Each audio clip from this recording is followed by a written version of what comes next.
Alright, abewe jemuli akansubire muli bulungi. Ng'essaawa ziri endagaanyiza n'abasuubiza nti sazijja kuba bbiri zennyini ez'akawungeezi era ntumbudde. Leero njagadde nkikole bwe nti mpite ku mitimbagano ebiri gyonna nga kwindi. Abaana banfunye ku luno, abaana banfunye ku tewali tabula ensonga tukimanyi lunye nti omutimbagano guli omukadde njagadde mbalage nti nagwo nkyagwinako control era badde basasudde ensimbi okwogera ebitakwatagana ng'empale z'Abaseveni buli oba amala biseera. So njagadde obbalaga nti emitimbagano gyombi ngenda gibeerako olwaliro mbalage nti ffe naffe tetuli bakuzanyo. So mbulamusiza nnyo banyabo ne bassebo. Kansubire muli bulungi. Nange ndi bulungi. Mujebaleko gye mutuusaako engalo. Ntumbudde nabageeko saa bbiri zennyini nja kuba ntumbudde. Ennaku z'omwezi ziri bbiri zokka ezakayita ku mwezi ogwokubiri kye tuyita February mu mwaka 2025. Mwanguweko saagala saategedde njala twanguwe mwangu tutte mbyanguwa. Ngo omusizi agula essuwaano banga aloga mujjayo kubanga tulina obudde butono nnyo ate njala bwa information manyi mukozesa data abamu mukozesa wifi naye nga ate budde mubala butono nnyo buuliza information kati njagadde tuyite mu information mangu nnyo nga tusobole okuba nti tukola ebintu ebiddako. So yakatuuka mwenna mbalamusizaako banjabo ne bassebo abawangale mu nsi z'abamagulu meeru mwenna mu America, Canada, Europe, Africa, Asia, Middle East ne waka wennyini e Kampala mbalamusiza kansubire muli bulungi nange ndi bulungi. Ekindeese olwalino kukwogera ku nsonga ezituleese zitukwasako bannayuganda. Ebintu bingi ebitambula mu Uganda naye nga temujja bifuna ku ntimbe entuufu eza Uganda, mujja zifuna ku radio stations kubanga zonna omutamanya ngamba yaziyingiramu n'aziteekamu obuwuka obuyitibwa bwa corruption. Tekyali asobola kuba amali matuufu buli omwaka akola bibye kugamba abantu ensi efuuse ekiteeyagalirwamu n'akuwa amawulire akuwa mafu akuwa matuufu bamusiba kuganda tumanga tuli mu nsi ng'erimu ku bunkenke bwete abantu tebakyafuna mirembe mu nsi yabo ate nga bisibe twagala mu nsi y'ensonga lwaki tebatwagala tube nga tukola ki tube nga tubawa information. So yakatuuka sharing information twagala kuyita mu bwangu nnyo kuba obudde tulina butono nnyo namwe obudde muyina butono nnyo. Kyekinjagadde mbaleeta olwaliro nkole ku page eno nkole ne kweri enkadde tulabe tutambule anti bagamba kufumbira ey'omutwe nawe mufumbira bigere ne mwenkanya evvumbe. So kyenjagadde sinatandika video mbadde nkyababuuzaako njala nga bwe ntandika muntereko omumpembe Yosero Tobasula mutono wa Kalekeza abeere ku video eno njalako amyuka omuduumizi wa police Peter Lokech wa Peter Lokech mwagala kuno njala kwagalako omwami Lwabwogo omuwala wa Museveni gwe bayita Natasha njalako Jovia Salim Sali njalako Museveni njalako Abel Kandiho n'abayindi muntagina n'abayindi bali mu Uganda bakola business kata bakifudde nti mugawo nti bannayuganda bafudde kyabusuubuzi ebitundu byabwe by'omubiri okuba nti bisuubulibwa kati. Njala muntagingire n'abantu abasinga obungi twogere ensonga zino tuziveeko era kyekindeese amangu gano. So mwangwe tutandike video eno njala mwangu tugende okukola ekintu kino tugende kukirala kuba tetwagala kirwako nnyo saagala tukirweko nnyo njala tugenda okukola ekintu kino tekitwagala kirwako nnyo. Njala tandika ndowooza n'ekigulalugi ekigulalugi tandika information eno tulabe engeri gyegenda okukomekerezaamu. Kantandike bwe nti okusookera ddala bannayuganda mbalamusiza nnyo namujebaleko emirimu gye mutusaako engalo kansubire muli bulungi wepo naffe tuli bulungi tugezaako gye tuba tusobodde okujjoba buliramu information gye tuba tulina. Nga bwe mukimanyi lunye nti mu ggwanga erya Uganda buli ekiriyo kyonna kati kyamatankane era ng'empale z'omusajja afuga eggwanga. Olwaleero omukulu avudde n'agamba nti bagenda kutumya vaccines obukadde 18 ze bagenda okugemesa bannayuganda okuba nti bafuna ekirwadde kya ssenyiga omukambwe 19. Ne mujjukire mu Uganda era omumpembe y'omu wiiki nga 2 mabega yavaayo n'agamba nti Uganda yafunye eddagala lya COVID yafunye eddagala ly'ekissenyiga 19 era likoleddwa mu Uganda n'abalaga n'effomu yati lyadde ngeri mu kabokisi aka sirapu n'abagamba alirina era ligenda kugemebwa basiba bantu. Kati njala twebuuze ani alimba bannayuganda era njala twebuuze lwaki mu Uganda wokka lwaki mu Uganda wokka eddagala erigema ekirwadde kino kyasegenyi kumuno ku mukambwe ate eddagala abantu bagenda okutandika okusasulira kinjala twebuuze kinjala twebuuze lwaki ate eddagala erina okugema bannayuganda ery'obwereere ensi yonna bagemera bwereere lwaki mu ggwanga eryaffe erya Uganda ate bannayuganda balina okusasula ensimbi okuba nti ate babagema temulanga kikwasa ensonyi. So njala kubanga mbabuuza mwe mula kino ekintu kitutwala luddawa okusookera ddala njala bategeeza okusinziira ku mbeera eri mu Uganda n'engeri ebintu gye bitambulamu ngenda kusaba nti musooke muteeka omusango mu kkooti mugambe mubuuze oba musooke mubuuze ku balooya nti omuntu kimukakataako okugemebwako kifuba omuntu wadde bweputagemebwa kubanga nze seesiga gavumenti y'omumpembe ono ku bintu byezzeekola ku bannayuganda mujjukira ke babega ko bagema bana bafe bada Uganda ne bafa almost akade kalamba abate baziba fa bakube eddagala ekyamu twesiga tene eddagala bagenda okuleeta bagenda okuba bana Uganda tegenda kubeera tuufu kye kibuzo kyensoko teeka wawo ekyo nga kiwedde ensimbi ze bagenda okozesa okugula eddagala bagenda dijjawa ekyo kibuzo kiri awo ekyokubiri anigo bagenda ogema eddagala eri kubanga tukimanyirunye nti mu Uganda mulimu kintu kiri ku origin byonna bisinga bira fake twagala kwebuuza eddagala lino balijjeruddawa era avudde ajjewa obulumirwa banna Uganda katalina nsonga lwaki abalumiridde essaawa zino bagenda kusooka gemako ebukadde 18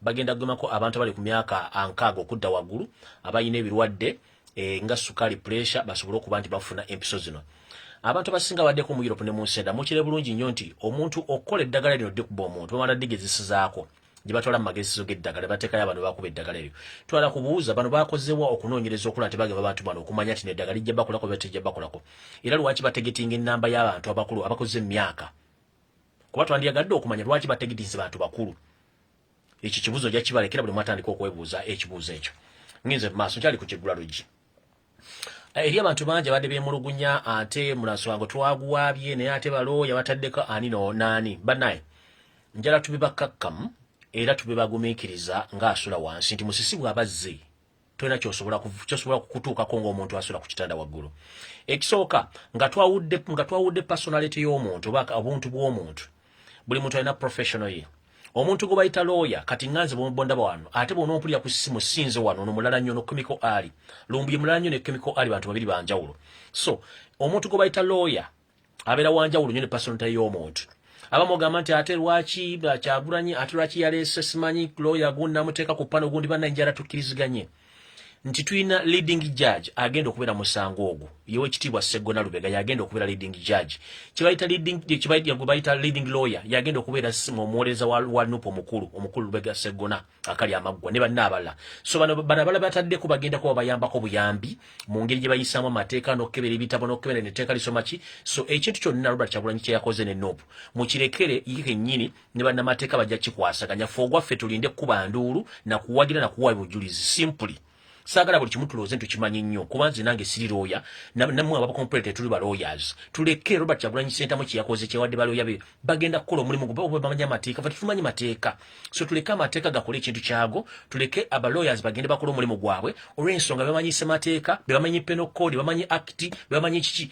bebamanyi ne references emisango egiringaga gino fe tuwe chance abalamuzi ba lawyer bano bebatadde ku musango no pano bagende bakola omulimu gwabwe tuleme bamala mu maanyi na balumba olwa personality yabo badde mu byobufuzi no tuleke Robert Kyagulanyi Ssentamu nga bwe twamukkiriza tukulembera era tumuwa omukisa abantu batadde ku pane y'okuwooleza omusango ogwo please tubawe chance babeereko bakole omusango gwabwe nga tekuli wadde bakubye ku mukono kubanga yabeesiza okubateeka ku musango guno kinjayira bagamba kyokka personality y'omuntu gwe baga nti bamulonze eyo mugijjeemu waliwo professional personality kati tugatta professional personality bwe buntu nganze nti nze omuntu nganze Lumbuye naye ate mbanga ndomu gwenkola nga ndi professional mugo ekyo kiba kitamba mu field ndala nnyo kati lawyer nago batadde ku musawo guno ngambadde mind ate mu field ndala libu ati no please amateeka ganjawulo nnyo ku ndowooza yaffe ya bulijjo tuleke professional y'omuntu ekole kyerina okukola so njala tusabe abantu mwenna complaining about baloya batadde ku musango gwa nope please tuleke professional ey'aba lawyers ekole ekyo eyabatadde ku paneyo abeesiga bulungi abamanyi kuba balungi mu mateeka ekyo tukireke tetukirwako ngenda basaba buwombeefu kubanze nange sina complaininga sina kola kubanga mmanyi buli field ebeeramu kafulu waayo baloye bakafulu misango egyo tubaleke balina kye bagenda okukola buli kimu tukireke nga bwe kikola ki nga bwe kiri ekyo nakyo mbadde njala nkibasabe ekyabaloyazi abagenze musango gwa nopo nakyo kibalekere bakole ekintu kyabwe temufaayo baani agulimu oba ani agulimu as long as leading lawyer oba lawyer waffe omukulu musango guno yowekitiibwa Edward Sseggona tumuleke akola omulimu gwe so ndowooza ngenze ku nsonga endala ensonga endala bya kiwamba bantu ekiyitiridde mu ggwanga Uganda okusingira ddala mu kitundu ekya ssemakati wa Uganda kye bayita Buganda region bannange nfunye information endaga nti ekiwamba baana kisusse obungi kati bakyawamba nti bawamba bya bufuzi nedda okuwamba business bali ne business y'okutunda ebintu by'abaana mu mibiri gyabwe gye tuyita body organs oba body parts kati nfunye information endaga nti okuwamba kuno kati kuvudde mu kigendera ky'okuba nti kubadde political kati kufuuse financial oba kuli economical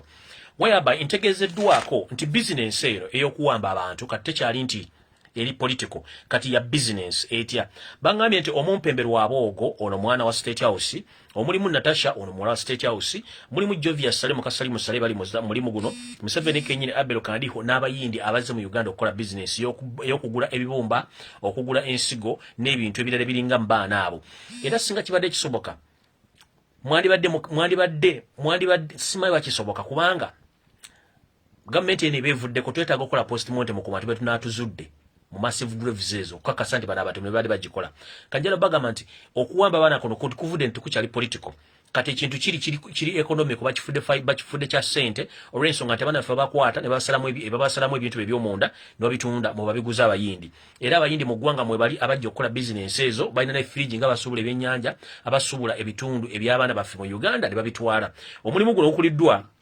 Lwaboogo Natasha Jovia Salim Sale Museveni Abel Kandiho n'abayindi abayingidde mu ggwanga kubanga jjukira India yensi mu nsi muno ekyasinze okuba nti eyina amalwaliro amangi era gye bakolera surgeries gye bakolera nezo transplant mu nsi yonna so India era abayindi nga mumanyi ne business zaabwe bamu kuba leadinze mu business eyo eyokuba nti balidinze mu kujja mu Uganda okugula body parts z'abantu ba body organs z'abantu naddala abana banna Uganda batandise zisalamu so yensonga lwaki mbagambye ekintu kino so kati njagala genda ku nsonga endala kuba tuli ku kigula lujje video tennaba ngenze ku nsonga y'okugula amasomero omumpembe Yosef Tabasiro mutano wakarekezi ne government yo muleke kusiriwaza banna Uganda nti mugenda kugula amasomero bwe mbanga all along mbale muganti mu Uganda mulimu ekirwadde kya senyiga 19 kiki ekibaguza amasomero lwaleero kyekibuzo ekisooka mubanga abagamba nti mulangidde ekirwadde kikola ki tekiriyo mu nsi ezisinga obungi wali ekirwadde kino amasomero gaggalawo completely business ezisinga obungi zaggalawo amabaala gaggalawo eby'omwenge byaggalawo buli kimu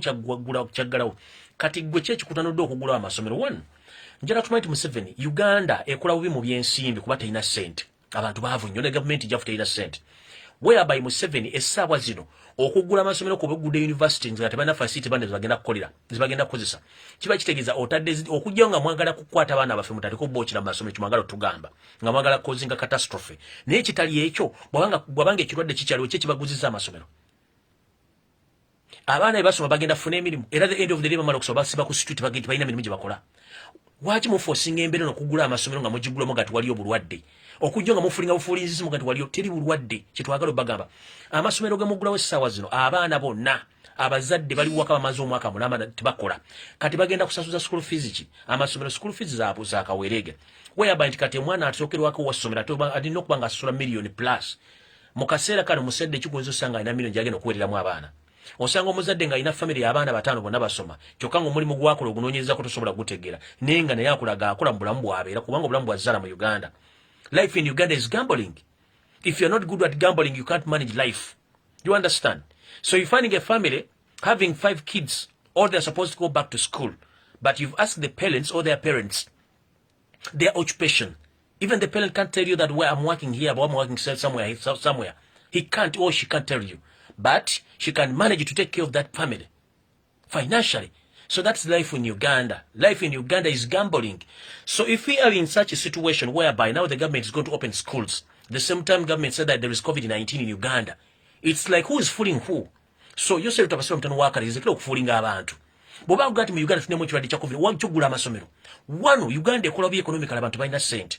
Business zibadde wansi. Abantu bali mukaba wamba ogula amasomero kujja nga mwagala kutola bana afumba mubatola mu kintu ekyo tutamanyi. So kino kintu ky'okugula amazo mu visiting. If possible, nga manyi kino ekirwadde kyekiri, abaana ne basoma tebagenda funa mirimu, abaana begweka basigale waka, mwanti kati mufa kugula business kyamwe kikulu kyemulira. So si kuyamba gwanga. Okujja nga mulangidde nti ekirwadde tekiriyo, kubanga biba bifeyo byafuuka bya kibbi. Ekyo nkimbaze ngeze ku kirala. Tuli ku kigula lujja. Mu nsonga y'emu ey'okuwamba abantu ngenda kusaba bamemba ba parliament bonna abalondeddwa abanopu. Mpuli naka video kenda birwayo ku mukutu ogwa social media nga abazadde family emu mu bitundu by'ekyotera ewali muganda ffe Geoffrey Rutaya bali mu kwemulugunya abaana babe baabula ne siyo yokka family nyingi nnyo. Naye kino njala kitwala nga kirijjera sigenda kukisirikira Geoffrey Rutaya yekka. Naye Geoffrey Rutaya mbadde nkusabanga memba parliament mulonde ogende otuke mu family n'obuwombeefu oyogereko n'abazadde b'abaana abo batubuulira abaana be baba bwambaddi okolo okunoonyeza mu tukwe kye Twitter profiling mutunoonyeze mu kitundu ky'okiikirira abantu bameka ababuziddwawo family kuba ku details kino kigende eri buli member parliament wa NOP chairman C5 chairman C3 bakansala zimwenna please mutandiko tukolera profiling twagala profiling ezo mu kitundu woli bantu bameka bakabula mwine bifananyo yabwe contact details mwatwagala tuprofiling ebintu bino tutwaye mu koti yensi yonna by June twagala Museveni atubulire enamba y'abantu abakakwatibwa abasukka mutwalo bali luddawa. So nsaba MPs ba LC3 ba LC5 mwenna balondeddwa lepa councillors mutandika okuprofilinga ku buli kyalo bantu bameka babuziddwawo ebifaananyi byabwe contact address ebyo bakwatako byonna details mu profiling muzitwale ku kitebe kya Nupo Mozi Robert Kyagulanyi Center mu twagala twandika kola kituta profiling tukoye ettemu lya Museveni yattiramu abannaloza bakola business ekyo sigenda kirwako okukusaba kwange eri ba Nupo member of parliament wona balonda ba chairman C5 ba chairman C3 ba councillors mwenna please mutandika kola kituta profiling mu profiling abantu bano twagala kumanya abantu bafuma makaba akafa era namba kibali mbungi ki kubanga twagala kumanya abantu bano baba wambaluddawa. So mukulu Geoffrey Twayagwe particularly njala kusaba ogende ku family je tulabinga bali mukaba nga bagamba omwana abana be babula baba tuwala ababye kwenda baba tuwala twagala kulamba Geoffrey Twayagwe mukulu twalo vunanyizibwa bango mukulembeze yalondeddwa ali mu government y'amazima n'obwenkanya yalondeddwa ogenda otandika okola kye tuyita profiling mu constituency yo bantu bameka bawambibwa bakyaliyo makomera battibwa tumanye kye twagala okukola nenga buli muntu kati abuze twetaaga okuba nti mukola kye tuyita profiling tumala okufuna ensonga zino wammanga. Ensonga sigenda girwako olunaku lw'enkya olunaku lwakusatu ennaku z'omwezi zigenda kubeera 3 omwezi ogwa January omwaka 2020 olunaku lw'enkya waliyo okulonda ebifo ebisinga obungi mu ggwanga ebitalondebwa bupo n'ebyo ebirina okulondebwa. Omukulembeze waffe Robert Kyagulanyi Center mwatugambye nti enkya tukeere nnyo tugende tulonde tujjuze era tulonde ebifo byonna ebitajjula mu bungi nnyo wosanga akabonero akamanvuuli woolonda. So bwe tumala okulonda ng'enkola bweri nti tudde waka oluvannyuma tudde ku ssaawa 10 ng'obululu butandise okubalibwa tumala okubala obuntu tumanya awangudde ne tudde waka tukyalina programu yaffe ey'okuba tugenda tandika kye tuyita sit home strike tugenda gitandika bwe tumala okulonda olunaku lw'enkya enkya mujje mu bungi buli mwagenda alonde bwe tumala okulonda olunaku lw'enkya tulina kye tutandika okugamba tugenda tule waka tuleme kugenda kugula amaduuka na kugula business just for olunaku lumu lwankya mugende mulonde ng'omukulembeze wabagambye buli wali ambulera mulonde kyonna ekifo obagenda obaga nti wano mulonde ambulera mpaka last bwe tumala okulonda range nga tutegedde abawangudde then tutandike sit down strike. Kati mu sit down strike njala tegeeza omumpembe Lokech Petero njala muntagingira Deputy Inspector General Police omwami Peter Lokech wano nina message ye Peter Lokech simanyi bakwali njala muntagingira Peter Lokech kuno njala message ye oba munagimutuusiza njala mutandika bwete. Amakulu Petero Lokech omumyuka wa police mu ggwanga lya Uganda mukama wange ovuddeyo n'okola aka live coverage n'ogamba oba oyogeddeko eri bannamawulire n'ogamba nti ofunye information era n'ogisharinga n'ebitongole by'okwerinda nti waliwo abantu ku mitimbagano n'amaloboozi agayitingana abantu abagamba abantu muti basigale waka tebagenda kukola nti batandika okwekalakaasa nti kikimanya mateeka era mufunye intel mugenda tandika okuba nga mukwata abantu bano. Mukulu ndowooza omukulembeze wa Robert Kyagulanyi Center mwakoze bulungi naye nze njala kuwa obubaka buno. Peter Lokech wenyigidde mu mazina g'enkima gotajja kusobola. Nali nakolako dda investigations okuva e Somalia Mogadishu gye waliyo basing nga yali akolera amagye ga Amisom naddala ga Uganda. Nina information nti abantu Abasomali bennyini bakolako dda report era nali ngenda gifuna so ne baga musooke mugireke. Peter Lokech ne message yagende wo ebbanga liwabeere Mogadishu mu Somalia Abasomali bakolako dda report. Gwerinda bagenda okutwala mu International Criminal Court nga government ya Uganda si bakututi just Abasomali. Mu business zobadde odiringa okutunda ammunitions muba Al-Shabaab 1 mubadde muwambanga abantu Abasomali ne mbatulugunya ekyo 2 3 mbadde mutundanga emmere y'abasirikale 4 gwomu ku bantu benyigira mu kubanga omusala gw'abaana bonna bali Somalia bana Uganda bali bafiira mu ntalo 3 mubadde musindikanga ennamba eri fake ewaka nga bassa abaana bafa basukka mu 10 ne reporting abaana 20 oba 30. Lokech gy'emisango gikulinze Abasomali bakolako dda profile mukudiringa mu kutunda ammunitions okutunda obuwunga okuwamba Abasomali n'okwenyigira mu bikolwa ebyokutemula abantu. Peter Lokech wayingira amazina g'enkima nga togamanyi bwaba akuleta mu police in fact na information ekwatako mu bitundu by'awamu gy'ozaalibwa olina omuntu gwewatta gwemutukwataga naye mu ndowooza. Peter Lokech criminal records zo zitandise okuvaayo nakugamba toyingira mazina ga nkima gano ngolooza onsaaga. I told you sometime back information ejja kuvaayo nfunye information mu bitundu gy'osibuka olina omuntu gwemwatemukkanya naye mu ndowooza ez'ebyobufuzi oba ku mulimu nkyagenda kunoonyereza n'omukwata n'omutta gwe kennyini Peter Lokech information ejja kujjanjibwa public olwaliro ovuddeyo n'ojejemba n'okinambuka n'ogamba mbu kimenya amateeka omuntu okutula ewaka n'agenda okwekala n'atagenda kukola okujjako nga wasomera nakawa ku myala ne bwanga wasoma mateeko gamanyi ngero professional policeman njala kugamba ekigambo kimu mu ssemateeka wa Uganda ffenna gwe tukkiririza buli muntu wa ddembe okukozesa right yonna gy'alina so omuntu okutuula ewaka kimukakatako mu ssemateeka wa Uganda kubanga ddembe lye tolina wogenda musanga lokeeki oliisa abaana babiri basatu ne mukazi wo ne mutula mu kayumba kammwe ne munyampulukuka ne mufuuwa ne mukuba empiiyi kuba muli mukuserezaamu wa musolo bannayuganda batalina kyakulya bwogamba nti obalumidwa wali olumidwa ku munnayuganda ki wogedde Somalia n'okinya basomali ne mubatta ne mubatuguza emmundu kati gwe olumidwa munnayuganda ki Peter Lokechi wumuzaake empumumpuyo wumuzaake ngalabiyo wadoli assistant inspector general police for us we don't want to know kubanga oli munnayuganda nga you're human being apart from holding what do you have else kikyolina you have two balls like other men's nyoli wano okinambuka okuba empiiyi kubanga mumanyi okulya empombo z'embizi ne mudde mumanyiira abantu people have right abantu balina constitutional right omuntu wadde mbotule wako tugenda bavunana nga muvudde muganya okuva ewaka who the hell are you you have two balls like other men's nayo yawo nyo kinambuka okuba empiiyi kubanga muli empombo z'embizi ne kwakuna amatata simairuddawa ojoyogera mu bantu public musimanyi kimenya mateeka mufunye intero gwososa okufuga Uganda bagososa okubira mu police tubadde bane ba Kothodomero tubadde ba Kisembo tubadde nali bakubona ba inspector general of police tewali ayogera nga abasajjamu abasiro balinga abasumba tutu muda n'okusirwaza abantu buli muntu alina right omuntu asobola okusigala ewaka kubanga alina right ye olwokuba oli mu uniform ya black otaddeko amayinja n'ekikoofiro otaddeko mbu jjo kinambuka we've got the intel so we share the info with our other security organization that people are trying to demonstrate that are sitting home strike. Whom do you feed? Nobody. You feed your family because you're on taxpayers' money. No down nkugambye report eri Somalia gye nafunako copy gwomu ku bantu abali mu kalolo genda ku ICC kubata kimanye mubadde mudiringa mu ammunition cells mutunda emmere y'amagye abaana bonna batwale Somalia mu regime yo babanja omusala gwa myezi 6 where are their money sente zaabwe ziruddawa oli mu government oli mu combat ya government kuliko the public of Uganda mulokuba musisinkane mulogiza mu nemutandika okuba ebiwojero muli emunywa bbiya muloza bana Uganda bonna banyula fena tetunyumira tuli mu mbeera mbi oli mu office y'omusolo mwosiwalira kufunisa abaana babandi mbuto gwe mulimu gwe musobola naye okuweerezebwa nga temukisobola kuba constitution mwagivaako gujja omanyira abantu watch out bwe nakolako information gwe linda contents okolako information gwe yasama kubatwa kugamba twagamba ng'ojja nti kifo bakikuwa ne bagenda kukonda erinnya naye towulira kati credibility ne credentials zitandise okufa without you noticing so kale ekyo kikubulidde gwe njagadde kuwoninga ngenze mu maaso tukyali ku kigula video tennaba dakika zizo 23 ndowooza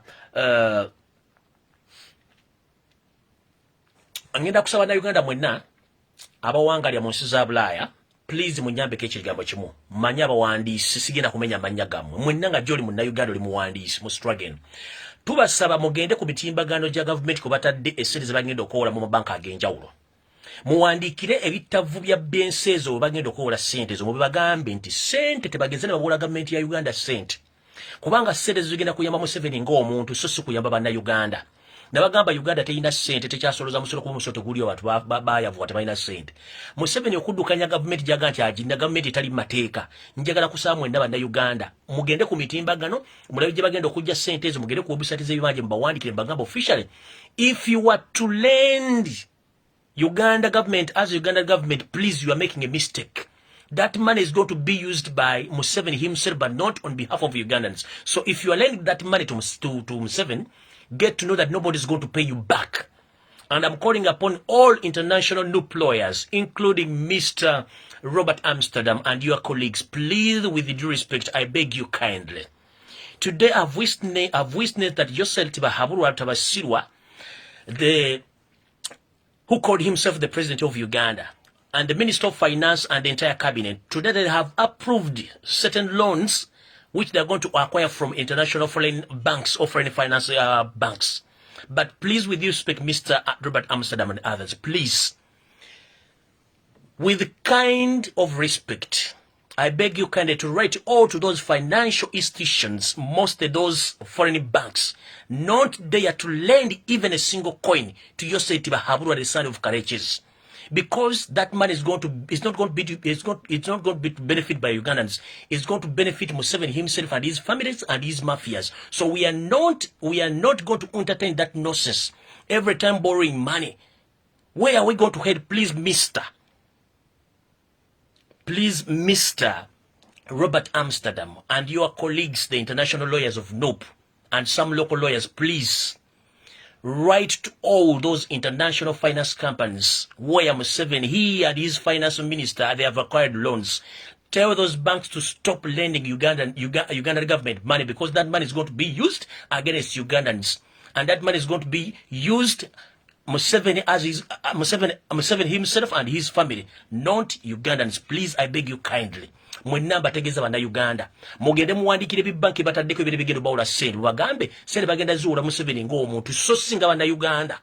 Museveni kati yavudde mu World Bank, yavudde mu IMF, yavudde mu African Tropical Bank, kati ageze mu bibanki bitategerekeka ebyo. Saagala babakwate nga tutegedde. Temukkiriza bantu bano bawula sente kubanga tebalina sente gye bagenda kuzijja. Ekisooka gavumenti bawula sente teriiwo mateeka.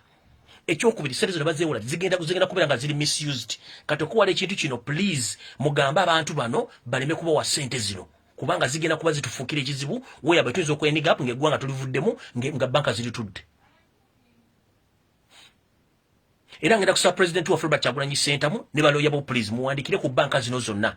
Genocide Basirwa Mutano wakazi bagenzeemu okunoonya okwewala sente zino, muziwandikire muzigambe they shouldn't make any mistake of lending Uganda money. Because this money is not going to benefit Ugandans. The money is going to be used by the first family and their mafias, including the Minister of Finance and his colleagues. So, please, our next president, our 10th president, Mr. Robert Kyagulanyi Ssentamu, please, with due respect, I ask you kindly, please, with all your lawyers and you yourself, please write all those financial institutions, they should stop lending money to Yosef Tibahabulwa, the son of Karekes. Because we are tired of these thieves. They just care about themselves. They don't care about Ugandans. Echonchimazi. Ngenze maso. Ekirala, information edala etambula eraga nti ebitongole by'ebyokwerinda mu Uganda okusinga amagye, poliisi, ISO, CMY bali mu kutambula buli district okuva lwe twataddeyo omusango mu kkooti okuwabira Omumpembe Basirwa Mutano wa Karekezi.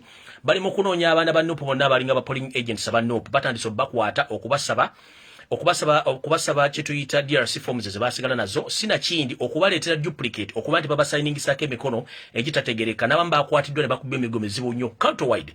Kati kino njala kubuuza Mr. Yosef Basirwa, the son of Karekezi and chairman of the commission, Mr.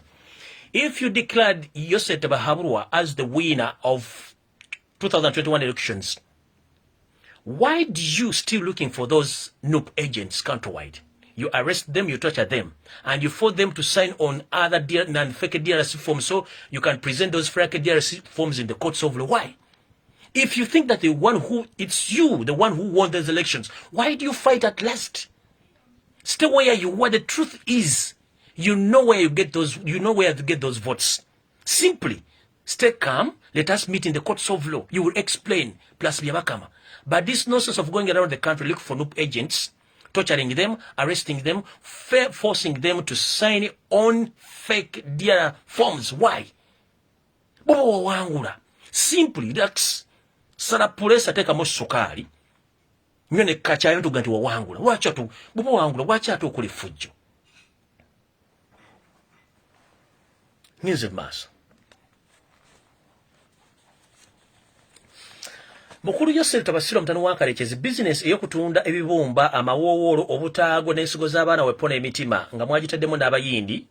Business eno ebuumiza olw'okuba nti abaana baffe mbakutte mwagala bamala mu nnyumba.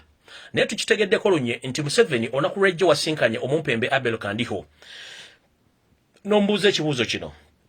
In the meeting you had yesterday, Mr. Yosef Basirwa, the son of, you asked Abel Kandiho that Abel, how many cockroaches have you so far killed, you yourself, in the meeting yesterday you had with Abel Kandiho? You asked him that how many cockroaches and maggots have you so far killed? In the reply, Abel Kandiho told you or informed you that I've killed many as I can. That is the answer which Abel Kandiho replied to you. So, Mr. Museveni, I think killing is a game, you know, than any other thing in this world. You know, killing. So, today I'm going to expose you to the fullest. video egenda tandika within a few seconds. Museveni, I'm going to expose you to the fullest within a few minutes from now. Please don't delete my videos and tag Museveni and his entire first family. Yesterday you had a meeting with Abel Kandiho. You asked him that Abel Kandiho, how many cockroaches have you killed? Abel replied to you that I have killed many as possible. That is the reply from Abel Kandiho. So the assassin, or the official assassin of all Ugandans right now is Abel Kandiho. It's no longer political kidnap. No. It's now an economical kidnap whereby they kidnap Ugandans and they take them to unknown destinations and they remove their body organs, which are sold on black market worldwide. That's now the business. No longer political matters. It is an economical matter whereby the state operatives, including even the first family, now they have used this opportunity of Pandagari, which means the Pandagari, it's a word in Swahili, which means Pandagari means board a car or board a lorry by force. It's a term which is used some back in the past regimes. It was called Pandagari in Swahili. In English means that board any vehicle which is there by force. You don't decide on yourself, they just force you to board.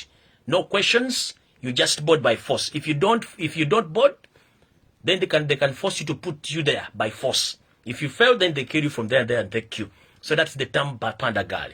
As we speak right now, Pandagali is in several areas in Kampala whereby our brothers and sisters are kidnapped during day and night. They are taken to unknown destination, but now it's not all about politics or political kidnap. It's now economical kidnap whereby our brothers and sisters are kidnapped and taken to unknown destinations. When they reach there,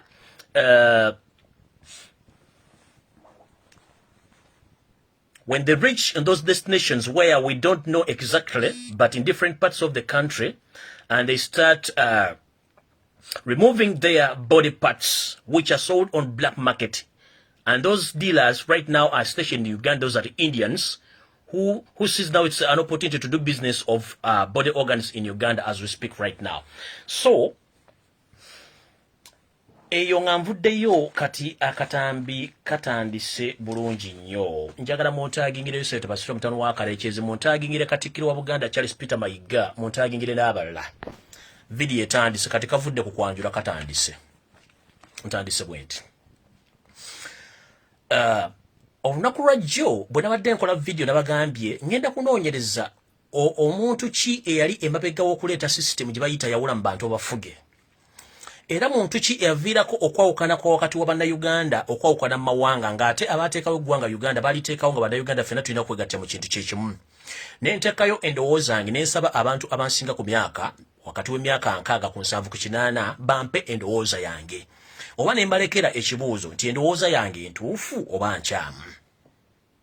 Naye mbadde ndyawo nenfuna abantu ba mirundi egisukka mu 10 nga bampa endowooza ye. Muli baŋŋamba nti teweemenya mukulu. Endowooza yo ntuufu nnyo emirundi bufukunya nti ntya. Ne bambuulira ensonga zino wammanga ze ŋŋenda okubanyonnyola naye temutya musigale nga muli bagumu. Ne wano we njagala muntagingire mumpembe Kaloli Charles Peter Mayiga Wassanya. Muntagingire buli muntu yenna ayitibwa munnayuganda yenna nga sigenda kwawulamu. Mogera ttya abasajja bano biki baakola naki engeri gye baakikolamu. Goyinza okubeera eyo ng'oli musajja munyankole, wemanyi nti oli munyankole nga tolina buvuna buddo bukulaga nti osala ensalo n'oddako ebbali eri. Ng'oli munyankole. Weewonye lwaki mugamba nti mwafuna enjawukana n'amawanga amala kubanga bano abasajja babeerimbikamu. Gwe weewunya lwaki omutolo n'omunyolo tebakolagana.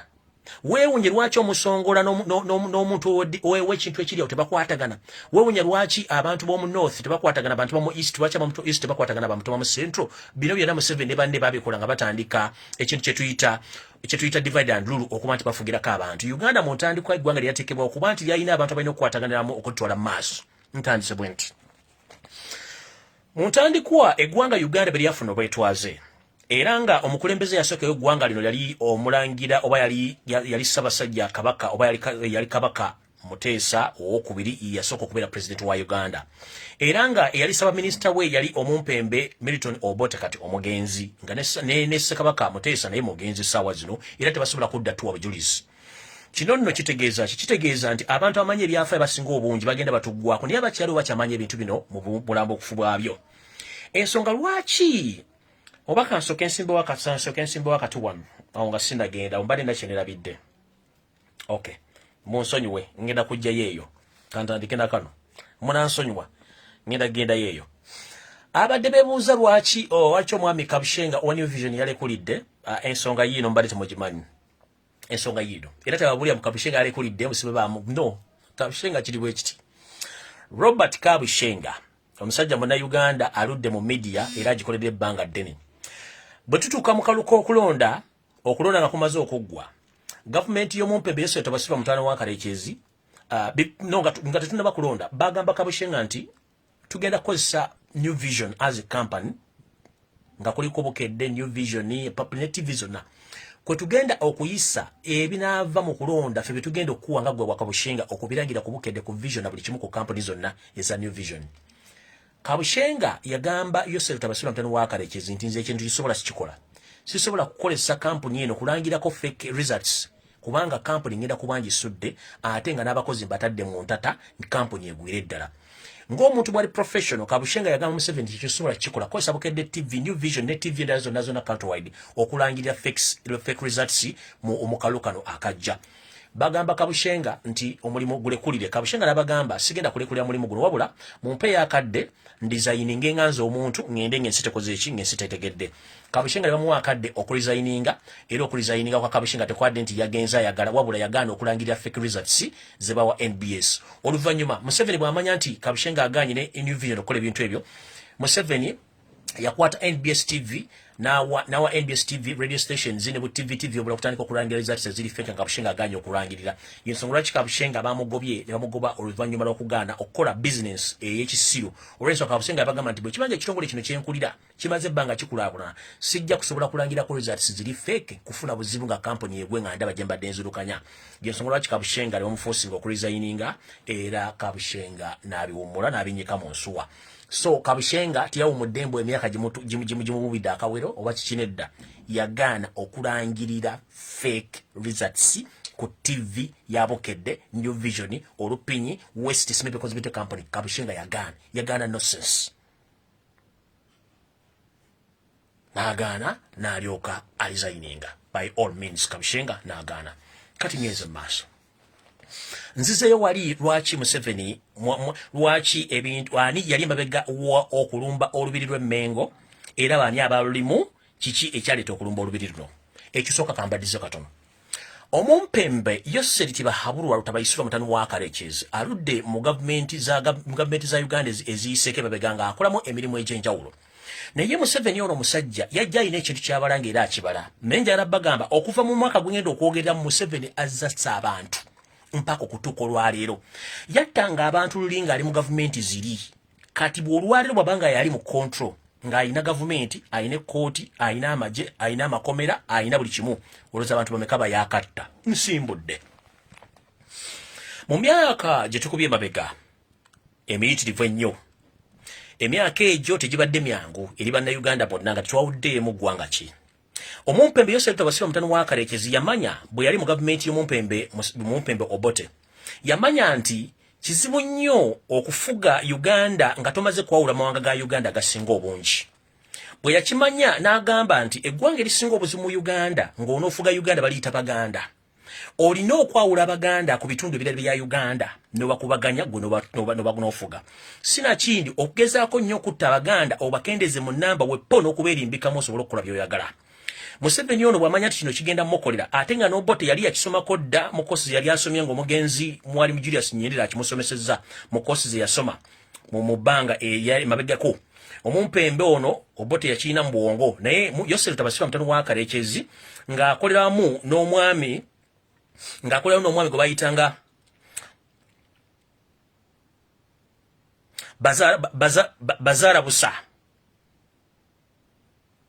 Bazara Busa omwami ono be baali mu mabega okukola ekintu kino kati njala kibanyonyola bulungi mu kitegere bulungi nti mu myaka egyo Obote oyo ng'agenda okulumba olubiri Yosef Tibahabulwa mutano wa Karekezi ye yali emabega njala kibugamba officially Obote Museveni ye yali emabega w'okuleeta plan ez'okulumba olubiri lw'Emmengo mu Bulange okulumba Obuganda n'okubusaanyaawo n'okuwangangusa Ssaabasajja Kabaka Mutesa owokubiri n'agenda n'akisiza omukono e Bungereza. Saagala Muganda Day wekubye mizimu egitali jajjajjawo ngoga nti Obote oba abantu bomu Northern batta Ssaabasajja Kabaka. No. The mission was influenced and well planned by Joseph Tibahabura, the son of Karekezi, according to my research and the information which I've gathered. So, njagala muzibula amaaso. Muga kanule. Temogezi, Museveni yechi yasinga okumasikalinga bakita divide and rule. Njagala bagamba olwali mu kijje kunze. Museveni yali emabega. Owolukwe olwalumba olubiri lw'Emmengo mwaka gwa 1996 ngamaze okuwa Obote amagezi n'amugamba omanye Obote nti okufuga Uganda kati kibwe kiti kambagere olukero luwe luti. Mu myaka egyo Museveni yali akola mu State House ng'Obote ye president. Nenga waliwo omwamba Bazarabusa omwami ono yali nga representative wa Uganda mu kibuga mu ggwanga lya Bungereza. Oba yalinga bwisira ku Twitter ambassador. Museveni yali muzaji yali mukwano nnyo gwa Bazarabusa mu Uganda lwokuba nti yali akulya Bungereza. Omwami ono Bazarabusa musajja mutooro. Era nga musajja mutooro enzala y'ettolo gye yava naye nga yali abeera yali abeera mu Uganda. Yali muzaala ya Uganda musajja mutooro naye nga yali abeera mu ggwanga lya Bungereza nga gy'asinga okusiisira. Omwami ono yali tayagala Baganda naturally nga tabaagala. Kati bwasanga Museveni yalina mission ye enekusifu naye nga tayagala Baganda ne kujja bagira. Museveni yakwata omwami ono gwe bayita Bazarabusa wepo ne yekenyini Museveni ne bakwatagana n'omuntu omulala gwengero banyumiza wano.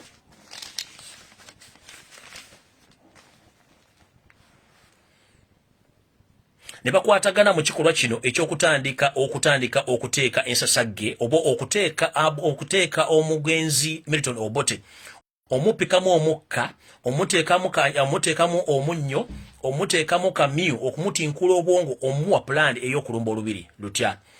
Omwami ono Bazarabusa bw'ava e Bungereza atuuka agamba mukama we ajja okulaba mukama we Obote.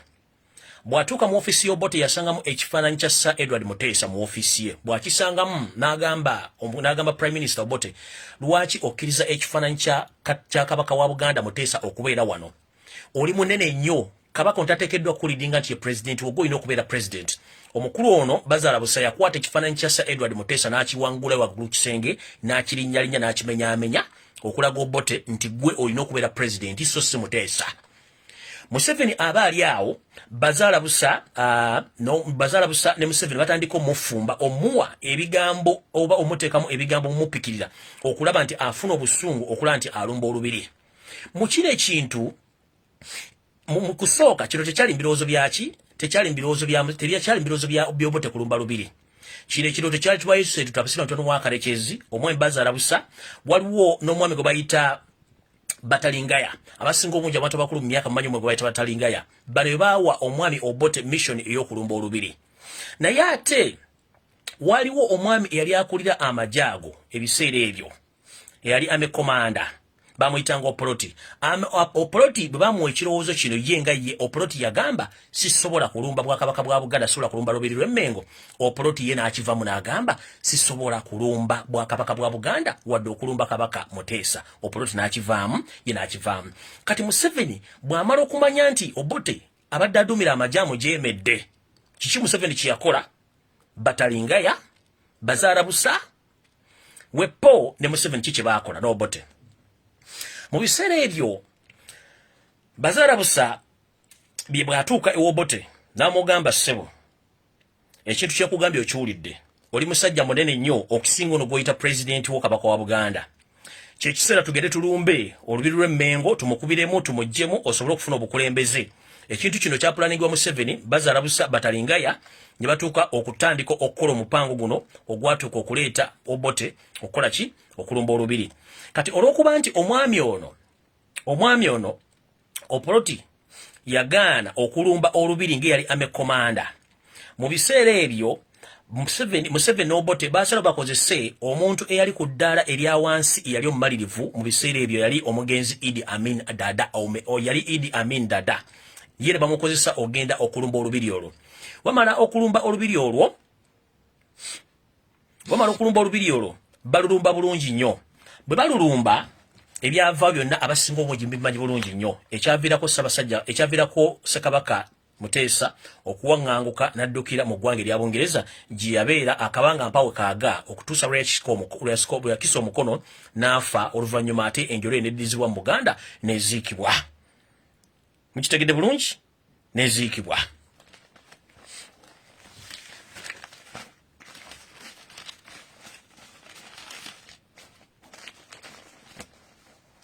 Bw'oba oli munyampi kuno vaako kuno sikulagana banyampi bw'oba oli munyampi kuno vaako genda.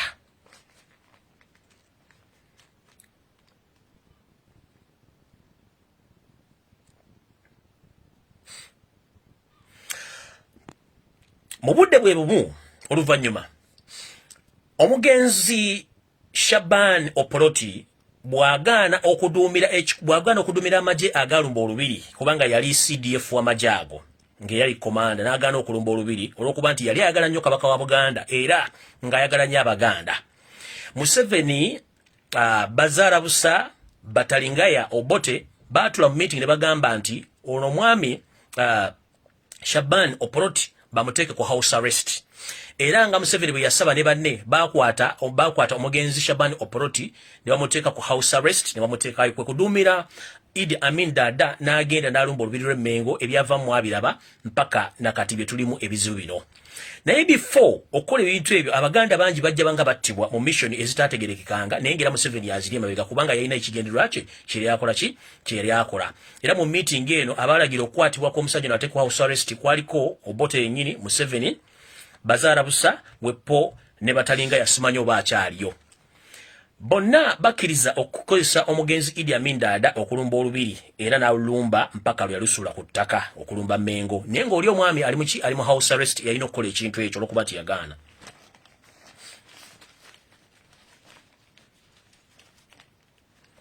Bano bagamba omumpembe Obote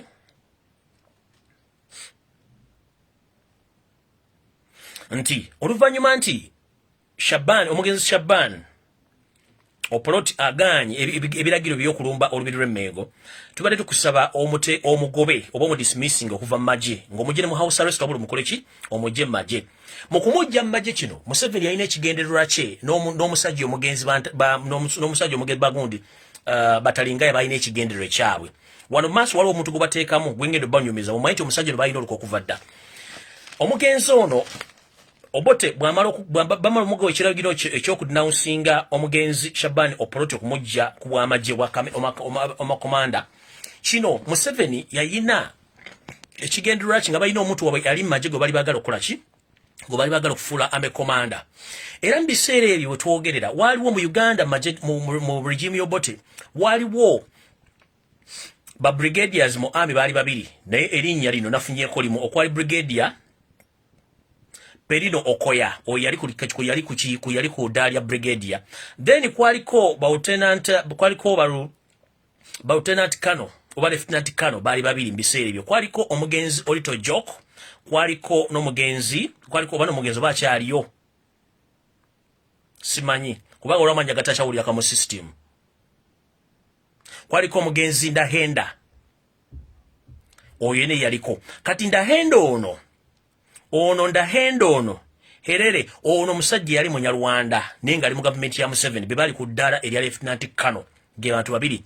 Jukira omugenzi Olito Joko naye yattibwa mu lutalo lwerumu era bamutira luweere eyo enyonyi yakubwa negwa. So kati abantu bano ababiri bwe bamala okubanga baliwo jukira Obote ebiseera bya takyalina muntu ajumira magye. Kati Museveni n'amanya nti Obote yayina omuntu wa choice ye gwe yali ayagala gwe bafula amekomanda. Kati bana babiri okuli Museveni ne Bazaara Busa ne munne Batalingaya bo baayagala Obote ateeke apromotinge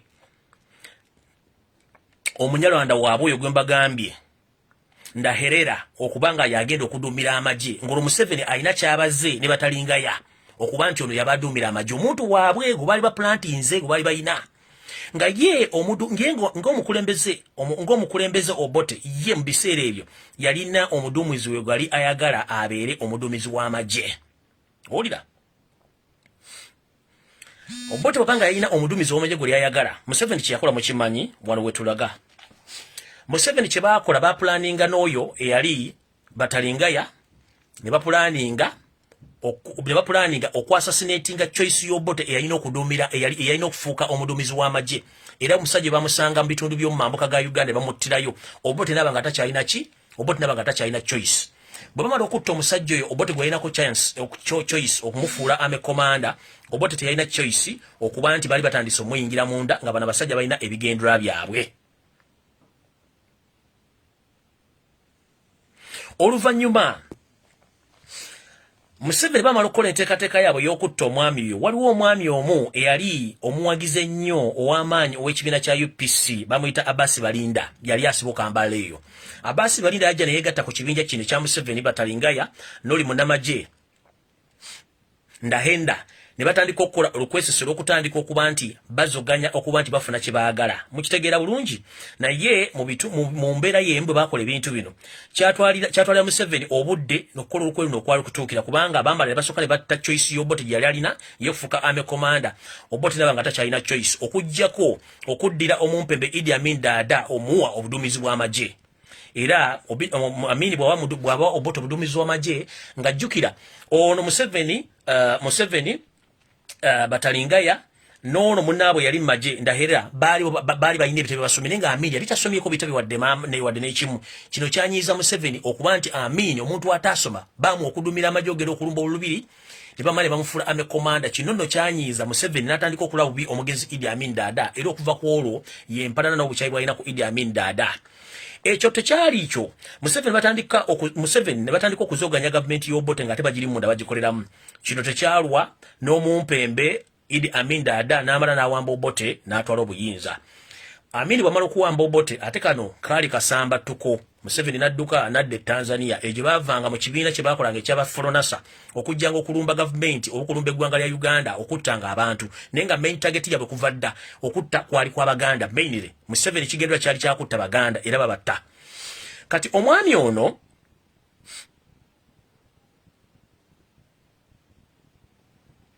kati bwebamala okukola ebikolwa ebyo byonna omwami ono gwe mbagambe yatandika olukwe luno ne Museveni gwe bayita Bazara Busa.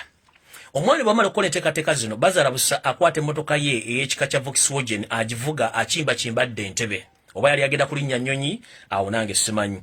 Omwami ono we yasanga entuuko ye era bajjajja baamuyitira agenda abeegatteko nga nenda bugisimufungiza olw'ensonga nti omwami ono yafuna accident nga n'emmotoka ya Volkswagen era teyasukkawo n'afa. Kino nno kyatiisa abantu bangi nnyo n'abali magye mu biseera bwe bagamba nti emizimu gya Buganda gyayimuse omusajja yajja ekifaananyi kya Mutesa ku kisenge n'akirinya n'akimenyaamenyamu entuuko ze zaatuukiridde era emmotoka gyabaddemu ekika kya Volkswagen teyamususiza ku luguudo lw'Entebbe n'afa n'avaawo olwo ennamba etandika okukenderayo abantu abaali against Buganda olw'ensonga nti omu ku bo yali afudde. Omwami oyo yafali abantu bangi bakinonooza emizimu gya Buganda gyanyigidde omusajja oyo kubanga yaninya ekifaananyi kya Sir Edward Mutesa mu ofiisi y'Obote n'akijja mu mugago tusotekera kubeera president n'akubeera Obote era n'akikolera ddala bulungi nnyo. Mu bantu bano bonna abagenda beeyongera okufuuka ekizibu mu Uganda mu biseera ebyo omwami gwe mbagambye gwe bayita Abbas Balinda eyeegatta ku bano okubanga batandika okuzoganya bano nno mu kuzoganya baazoganya ekibiina kya UPC ne gavumenti okutuusa lwe bagisuula. Jjukira mbagambye Obote yalina choice ye ow'amagye eyali ow'amaanyi eyali gwe yali agenda okukola okulonda baali bamuyita Okoya naye Museveni mu ennaku z'omwezi 27 omwezi ogwa January omwaka 2007 Museveni baakola enteekateeka ne bagenda ono Okoya yali musajja nga Obote amwesiga nnyo era ng'amukozesa mu bintu bingi nnyo era gwe yali agala okufuula ame commander. Kati Museveni bw'akitegeera nti choice yabwe tegenda kukwatayo Museveni yakwatagana n'abantu abali mu gavumenti y'Obote ne bategeera nti omwami ne bamuwadde leave Okoya omugenzi Okoya ng'agenze wabwe mu north kuwummulamu. Museveni n'asindika abatamanya ngamba ne bagenda mu kibuga waggulu mu north ne babakirira omugenzi Okoya okutuusa ani eyali mu lukwe luno ate olw'okutta Okoya Museveni kennyini ne banne. Omwami Okoya ono bamutangira ennaku z'omwezi 27 mwezi ogwa January 2007 missoni eno ey'okutta Okoya yaliwo ng'ennaku z'omwezi 27 omwezi ogw'olubereberye omwaka 2007 bwe yaliwo. Okoya ngattibwa Obote ng'afuuka puzzle nga takyalina muntu yenna agenda mukolera bintu bino. Museveni atandika okukola obuvuyo bwe n'omugenzi batalingayo bakyaliyo. Museveni Bobote n'abeera confused naye nga kimu kimutabuseeko. Kumbe Museveni abala olukwe olunaamuleeta mu ntebe naye ng'amaze okutta Baganda abatalinaako muki abatalinaako musango. Museveni batalingaya bapulaninga ekintu kyabwe okuleeta Ndadaire naye Ndadaire kyamulema. Hirere ne kimulema kubanga Obote yalina choice mu biseera ebyo. Kati ngenze mu maaso. Mission ey'okutta omugenzi Okoya yali mwani. Museveni yagiridinga batalingaya naye weewuunye baakozesaani okutta omugenzi Okoya. Mu system divide and rule baakozesa omugenzi guweddeko. Omusajja Omuganda tuludde emyaka gwe baakozesa okutta. Oguweddeko gwe baakozesa okutta omugenzi Okoya. Museveni alukayisewo dirize zonna n'atandika n'okuba nti bagenda otandika okuzoganya omukulembeze yamala okuwamba Idi Amin Dada mpaka nakati olwaliro kyatukola nti yajja akola ebintu bino. Naye muntu gwe mulina okwebaza wadde temwamulabako nange saamulabako ye mugenzi gwe bayita Shabani Oporoti nti ye yagaana okulumba Obuganda n'okulumba olubiri lw'Emmengo okutandika okulumba Mengo n'okugivoola n'okutta Ssaabasajja Kabaka eyali mu biseera ebyo omugenzi oba kati gwe twandiyise nti Ssekabaka Mutesa owookubiri. Ebyo byonna ng'ali mabega waabyo ye Yosetta Basirwa mutani wa Kalekyezi, so temuddamu kwebuuza baani abali mabega w'olukwe olw'okulumba olubiri.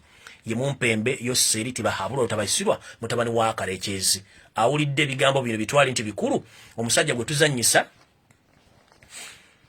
yennyini yakola ebikolwa bino byonna bimula Pandagaali era biba biri mu myaka gy'Obote mu myaka gya Amini babiri byonna bino bibeera mu Pandagaali gano si mawulire mapya biba bikoze.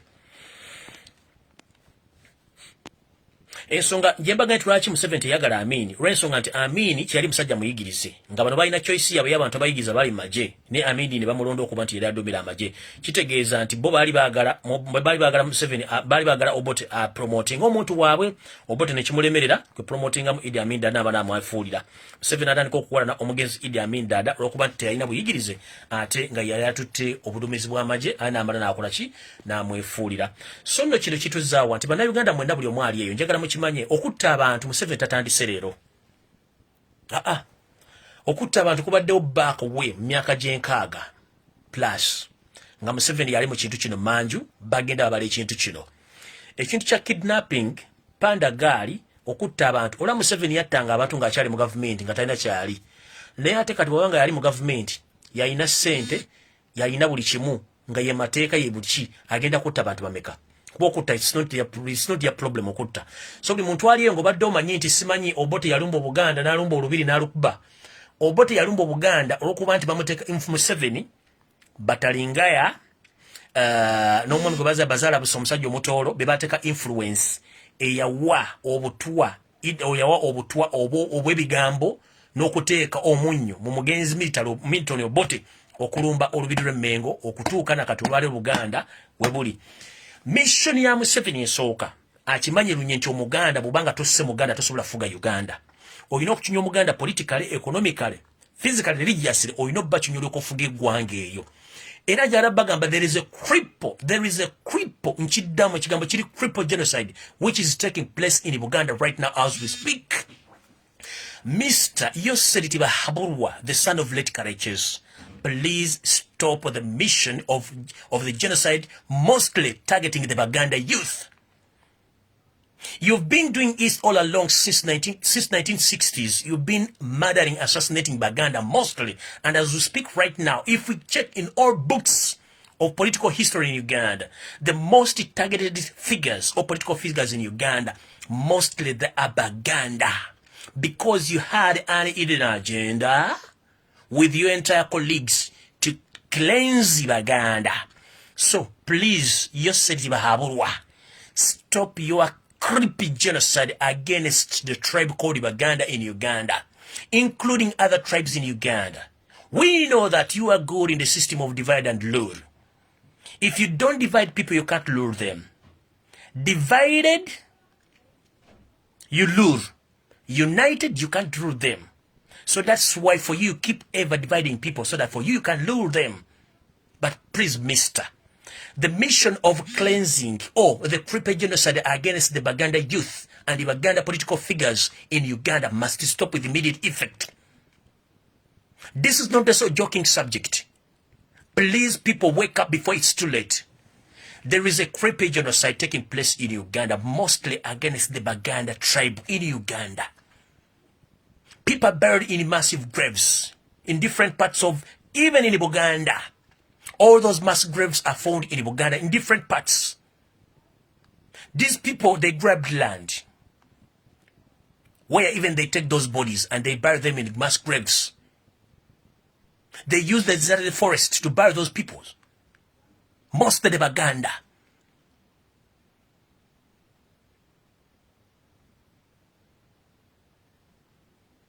Kidnapping is taking place mostly in the Uganda region. And the mass graves are found in the Uganda region. Apart from those who were during the Kony War, the guerrilla war. And I'm telling the international community that as we speak right now in Uganda, we didn't have any kind of rebel group called Joseph Kony. Kony wasn't there. Museveni himself is Kony. If you want to get the evidence, soon the evidence is going to come out. Museveni planned the genocide in northern Uganda. He planned the genocide in the central region of Uganda, that is Uganda, and that genocide is still continuing. Museveni stopped the creepy genocide against Baganda. Stop the genocide against Ugandans. If you're Ugandan, why do you kill your fellow Ugandans? You've been in the power for 35 years.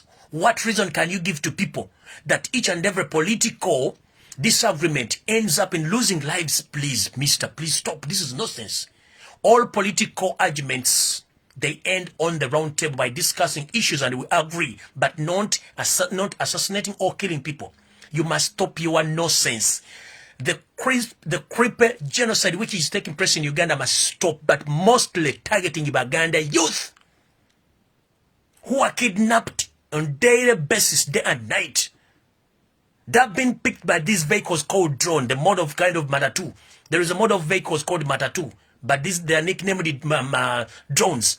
Those vehicles picking our fellow comrades from their respected homes and taken to unknown destinations. These people are killed and are buried in massive graves in the Baganda region. Museveni, you must stop this nonsense of killing Baganda and the other Ugandans, different parts of Uganda. This must stop. Political differences are solved on table, on mutual understanding, not assassinating or killing. This genocide must stop. Museveni, stop genocide in Uganda. Mostly you are targeting Baganda. Since way back in 1960s, you were behind the attack of Lumbuye Palace.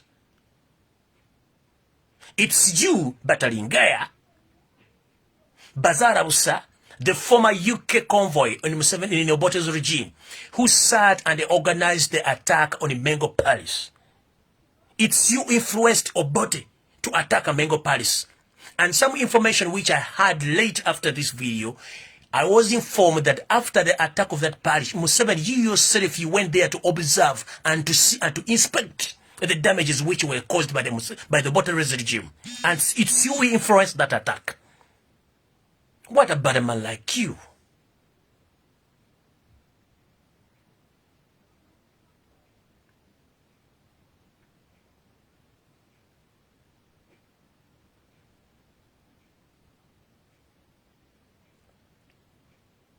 Right now, you said that the one who won the elections, why did you send troops to different parts of Uganda, torturing Ugandans, asking them DRC forms for Robert Kyagulanyi Center? If you think that you won the election, why do you still sending troops to arrest, torture, and torture the polling agents of Robert Kyagulanyi Center? Why? If you won, why don't you sit and relax? Wait for the judgment. But you are keeping on sending police, RDCs, moving around the country, arresting our people, and they are killed.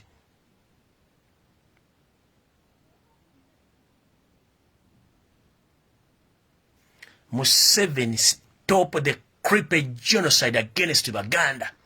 Museveni, stop the creepy genocide against Ugandans.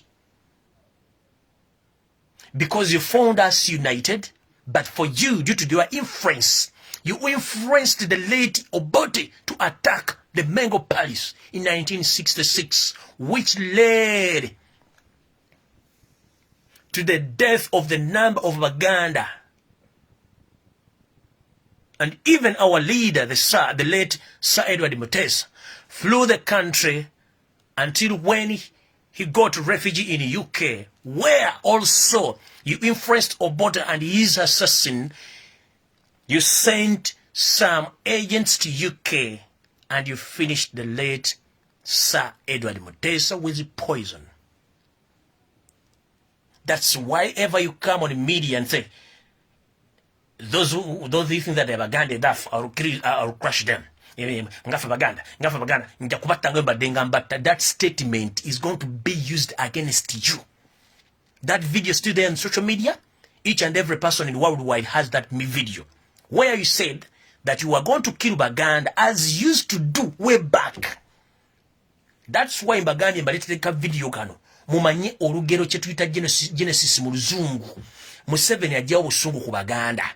Museveni lwaki agamba nti Abaganda nja kubatta, nja kubakurashinga, because amanyi kinabadde akikola way back in 1960s up to now. Ngafe Baganda nja kubatta nga mbadde nkola.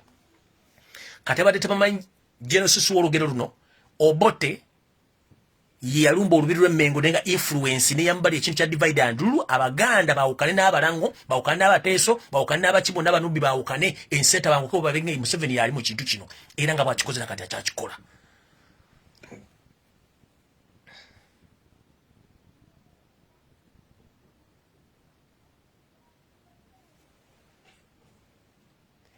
Eno video ya lero njagadde gikola okubasomera ka Genesis kano okudda ku video wa Museveni bwaga nti I'll crush Baganda, mpenga Baganda nja kubamarawo nga bwe mbadde nkola way back.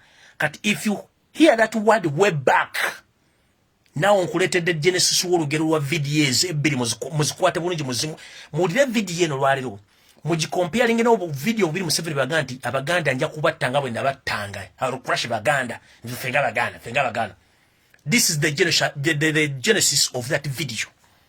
Kati omuntu omulala asobola okuba information ng'eno muba munoonya wangato mugende kuwenga tonze mbwadde information mugende kiwedde. Bulijjo mwadde mwebuuza lwaki omusajja yakolabo video yabo history ali luddawa mubakubye ku mmeeza.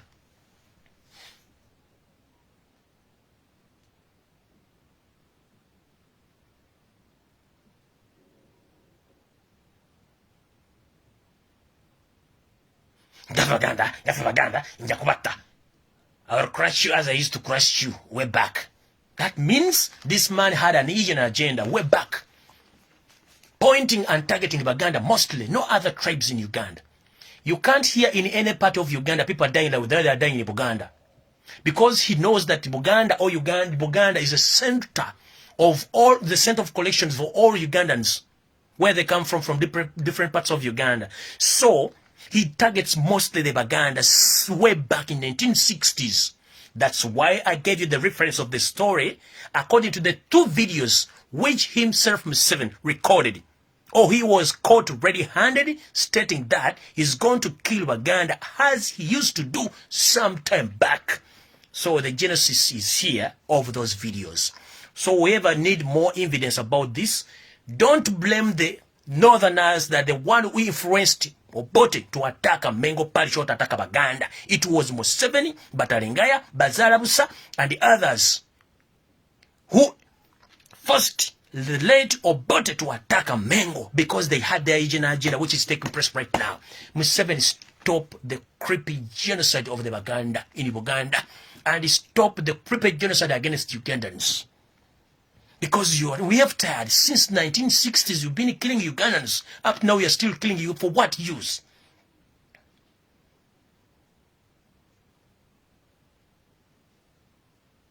Baganda lives matters. Hashtag. Baganda lives matters in Uganda.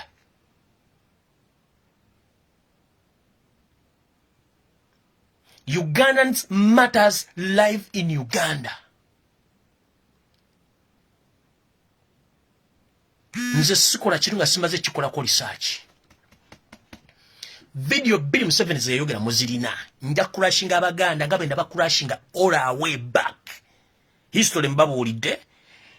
Olugendo lwaje luvudde okutuuka olwaliro. Nga nzize nkora research ne ngamba kuba nasooka ne nnyonyereza ani yali emabega w'oku influencinga Obotono okujja Obuganda? Ani yali emabega w'oku influencinga Obuganda bujjawo?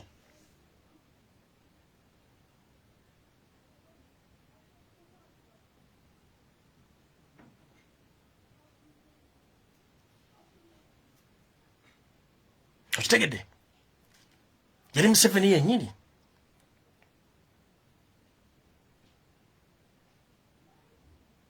Kale video eri agisangudde alowooza ategeera nnyo.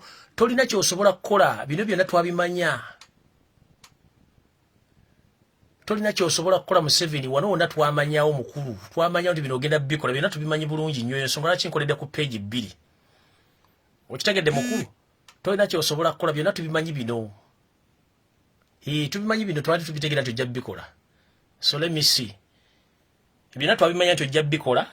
Era ensonga lwaki nakoze video 2 nga kimanyi bulungi nnyo information bwene kutuukako ojja kwekwata mbyenda. Kati njikoze. Genda weetuge. Njikoze. Ekyo nadde nkimanyi bulungi nti ojja kikola. Naye abantu information bali bapanze gifuna. Video yino kuno kuwerika tunakyo ogenda kugamba bantu. Tolina kyogenda kugamba bantu mu 7, tolina kyogamba ggwanga. Mission zo ense zitegedde lwaki oli emabega w'ekintu kino ekyokutta Baganda.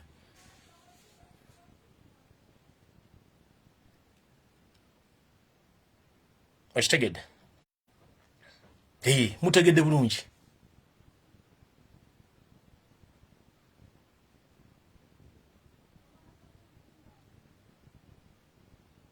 So Baganda lives matter and Ugandans' life matter.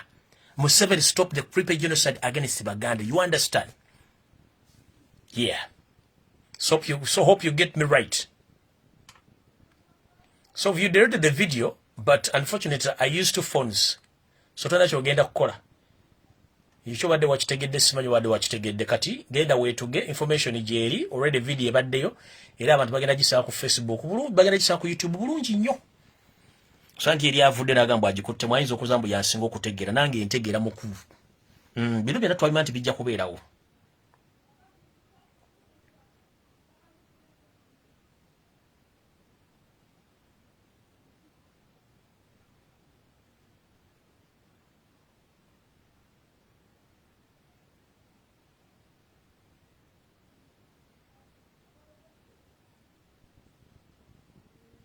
So Zimbabwe genocide y'olugero lwaki Museveni video yazikola. So it was Museveni who influenced. It was Museveni, Bazara Busa, Abatalingaya, and Ndadahire, who was a Rwandan army officer in Obote's government, who influenced Obote to attack the Mengo Palace. And Museveni himself, he went there after the attack to observe, to witness, and to inspect the outcomes of his influence of forcing Obote to attack the Mengo Palace, mostly to attack Baganda.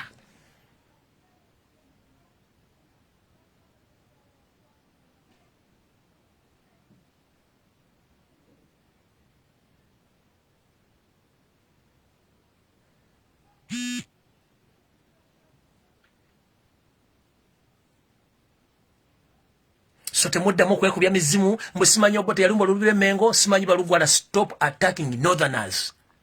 It wasn't the northerner who brought that thinking, but that idea. The idea was brought by Museveni, Bazara Busa, the Mutoromani, Abataringaya, I don't know where he comes from, and the those intruders who entered Uganda illegally.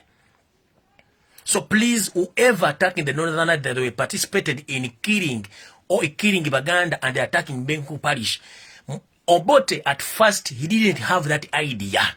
He was influenced by Museveni and the other colleagues of Museveni who had a mission against Baganda, and which is taking place right now. Take it from me, spread the information, and get to stop attacking the other Ugandans.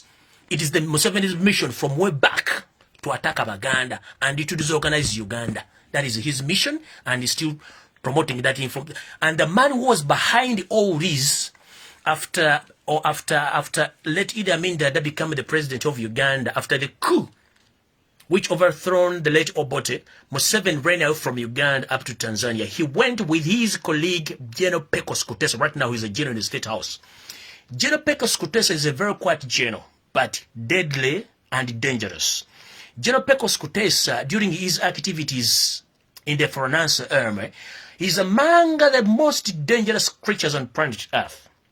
And please, the so-called Prime Minister of Uganda, Charles Peter Mayiga, you are accountable for the silence when Baganda are killed in Uganda. Nchidam. This is to inform you, Charles Peter Mayiga, the so-called Katikiro of Uganda, or who called himself the Prime Minister of Uganda.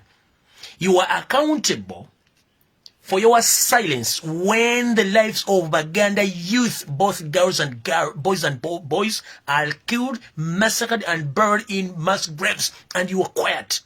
And this is to inform you that I know that you ever visiting State House, dealing with yourself, son of characters, but that man and General Pecos Kutesa, they are the one who were behind the assassination of your elder sister, who was lecturing, or she was a professor at Makerere Main University. So it was General Pecos Kutesa and Museveni and their colleagues who assassinated your elder sister, Professor Nanziri. I don't know whether she was a lecturer or she was what I don't know what she was doing at Makerere, but she was a professor. But Pecos Kutesa, Yosef Tabasura, the son of courageous, those two people, they know, because they are the one behind the assassination of your sister. And these days now you are moving and you're working with Museveni, but you don't know who are there. Who are they? And you are silent. Abana Baganda babata from Monday up to Friday. Baba zika mass graves or cities. Ogeza okugula simanyo gudobi bank byo kutunda mataka Buganda.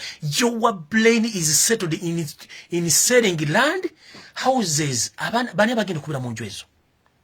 Ettaka lya Buganda litundiddwa. Muliguza abasajja banyampi.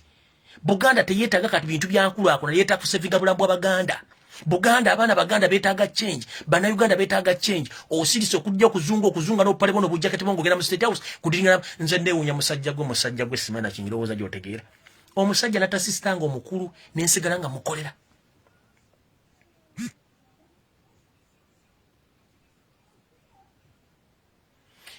Ovunanyizibwa kyenkanyi mu kusirika nga bana Uganda battibwa. Mayiga ovunanyizibwa kyenkanyi ng'abaana Abaganda abalenzi n'abawala n'abasajja n'abakazi bali mu mass graves batta ng'osirise. Drone ziringa drone zitwala abaana olutwalinga obupigi tubwatwalanga abaana nezi Volkswagen kati batwalira mu drones nga nawe okimanyiko osirise tovangayo kwogera kujja okuleeta busubu program simaye tulese pankaza banka y'aba China gye waleese genda okuwula ssente Abaganda banka ya Salimu Sale. Who doesn't know that?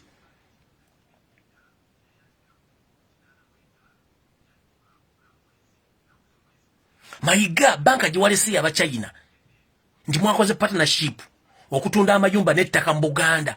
Ani atamanyi nti oyo mu China CEO wa bank eyo mukozi wa Salimu Sale? Whom are you fooling? I'm coming on Sunday. We shall discuss the matters one-on-one. I'm coming on Sunday. We shall discuss matters one-on-one.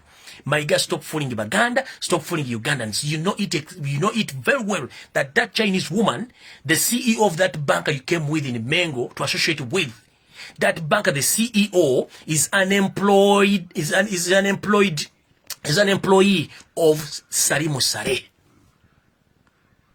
So that means you are giving out all Uganda titles and all Uganda to Salimu Sale officially.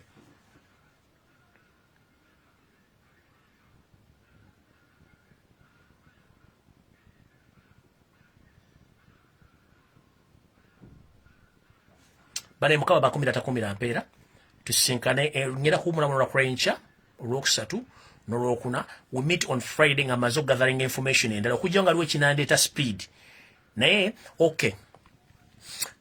Njagala mwetegereze nnyo. Okay, njagala mutegereze Robert Kyagulanyi Ssentamu. Please Mr. Robert Kyagulanyi Ssentamu, balengera kusaba n'obuwombeefu olwaleero otuzi enkya oyita akakiikoko k'abaloya akali ku pano muwandikire Chief Justice Mr.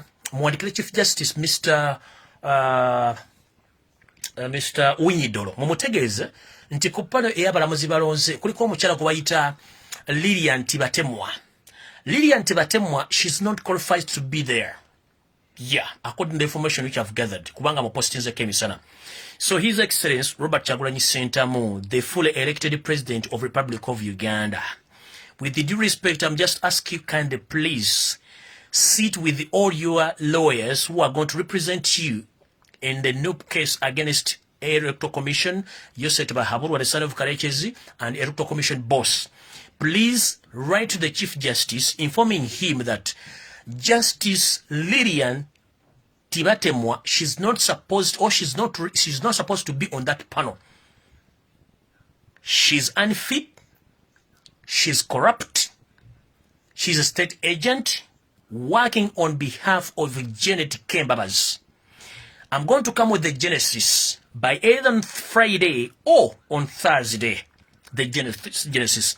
But Mrs. Lilian Tibatemwa, if you know the genesis of the history between you and Janet Kembabas way back at Makerere University and whatever you did with her, please, with immediate effect, before I expose you, I give you 2 days. Either you leave the panel or I expose you.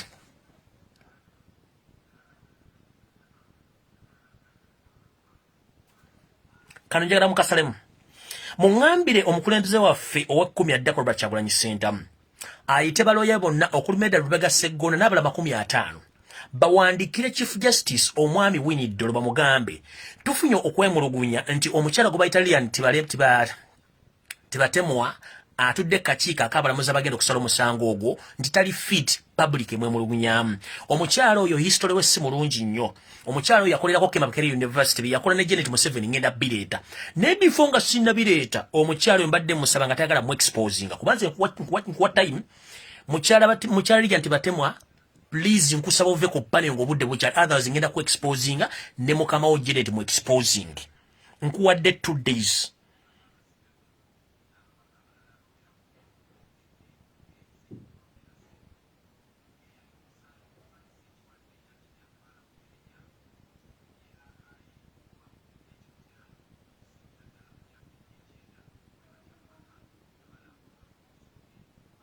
Okay, mukaba bakumira takumira pera mweraba. Nja kudda if possible mayo kunganya information ekwatagana ku location ne Lilian Tibatemwa ngenda kudda by on Thursday. Tomorrow is Wednesday, I'm going to rest. Ngenda kumuzengala biyange. Yeah, ngenda kumuzengala biyange komayo ku Thursday. Inyizo kudda ku Thursday nga kunganyize embozi ya Lilian Tibatemwa ne Olekwech ngenda be exposinga. So may God bless you, stay blessed, stay safe. Mukama bankumbire nenga mutandike nsaba MPs bafiba RDs ba MPs ba chairman RC5 chairman RC5 mutandike okuwandika abana bonna ba missinga tukole profile twagala twala abantu bana mu international criminal court batubulire abantu bafiba liruda basika babawamba mukitegede bulungi bannange mukama abankumbira takumbira mpera mweraba.